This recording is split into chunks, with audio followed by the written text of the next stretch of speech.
Je me souviens quand j'étais enfant, j'étais hanté par une idée, celle de la mort de mes parents. Je pleurais sur mon oreiller, je n'arrivais pas à dormir et je devais le retourner sans cesse pour trouver un endroit qui n'était pas mouillé. J'avais peur d'être tout seul, abandonné.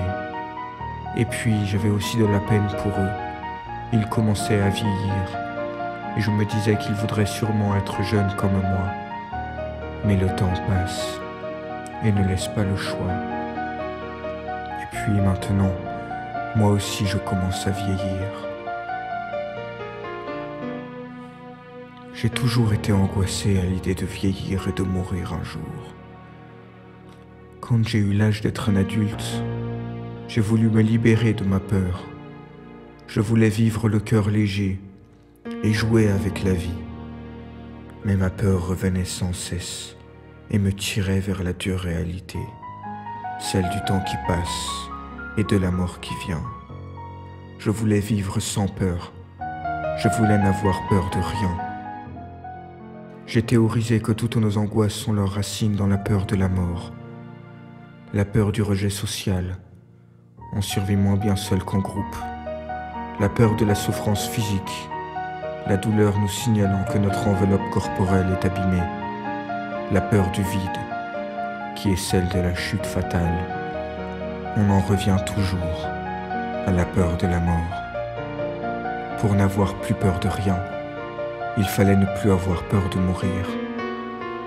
Je m'étais enfin trouvé un adversaire à ma hauteur. Moi, je n'affrontais pas le monde matériel, comme tous ces hommes faibles qui courent après l'argent, le pouvoir et le sexe. Moi, j'étais au-dessus. J'affrontais la mort. Je savais qu'elle n'était qu'une idée. L'idée de la mort n'a de fondement que dans l'esprit des vivants, car les morts ne pensent plus. Les vivants la craignent par-dessus tout, mais les morts n'en ont que faire. Ils ne savent même pas qu'elle existe, car ils ne savent rien. Quand on est vivant, on ne la voit pas, et quand on est mort, on ne la voit plus. La mort n'est rien. Voilà ce que je me disais. Alors j'ai commencé à jouer avec elle.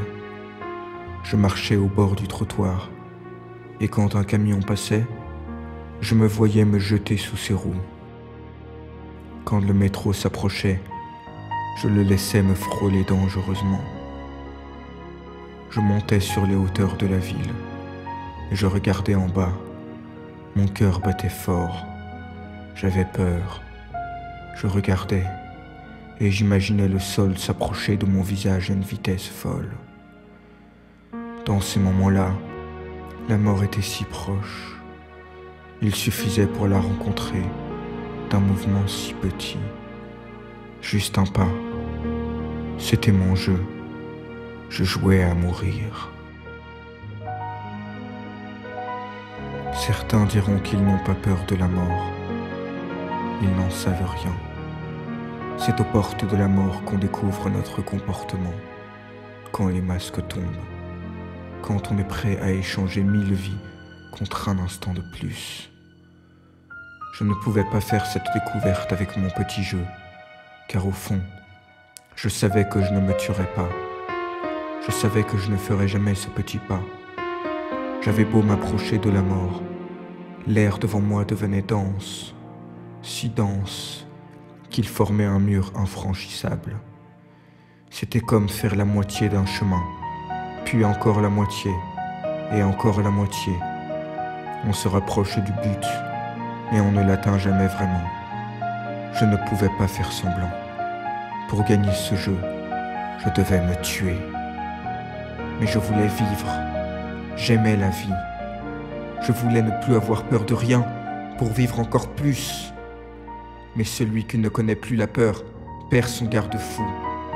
Qu'est-ce qui m'empêcherait alors, si je n'avais plus peur de la mort, de me tuer à la moindre occasion? La peur de la mort est un don, c'est celui de la vie, et je voulais vivre. Et puis, ce jeu n'existait que dans ma tête. Si j'en venais à me tuer, le jeu disparaîtrait. En réalité, Il était impossible de gagner ce jeu. Vivant, j'étais perdant, et mort, le jeu n'existait plus. Je ne voulais plus jouer à ce jeu. Moi qui cherchais désespérément le combat qui donnerait un sens à ma vie, je pensais l'avoir trouvé avec la mort. Un combat à la hauteur de ma grandeur. J'avais oublié que je n'étais qu'un homme. Il existe deux types de lâches. Ceux qui s'attaquent à trop petit et ceux qui s'attaquent à trop grand. À un adversaire si grand qu'il ne remarque même pas qu'il est attaqué. C'était une bonne fuite. J'avais la conscience tranquille. Je pensais être ce que j'avais toujours voulu être, un guerrier. Et voilà ce que j'étais, un fou qui fendait le vent avec son épée. La peur sera avec toi toujours. Tu peux l'affronter, mais tu ne la tueras jamais. Tu peux l'aimer ou la haïr. Elle sera avec toi toujours. Fort de ce savoir, je suis retourné à la recherche de la guerre.